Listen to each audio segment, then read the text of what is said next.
It was the winter of 1974 when a baby polar bear first found a home at the Alaska Zoo. Well, he was an orphan, and they didn't have any other place to bring him, and we didn't have a polar bear exhibit. We didn't have a building we could put him in.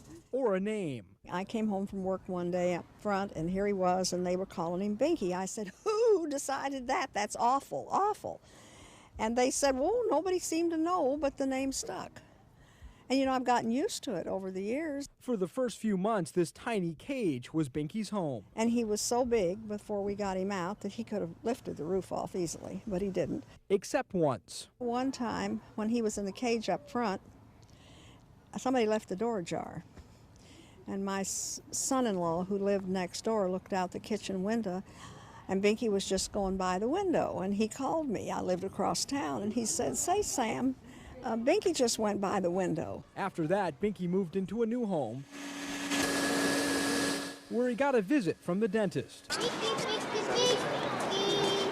where life was pretty quiet. Until the lady from Australia came along. And Binky became an international celebrity as the world saw him protecting his turf from a trespassing tourist. No one ever blamed him.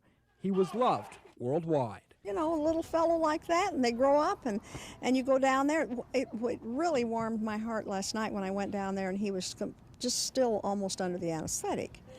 But when I called his name, he opened his eyes, and he kind of pulled himself together, and he recognized me, and he responded. And the same thing this morning.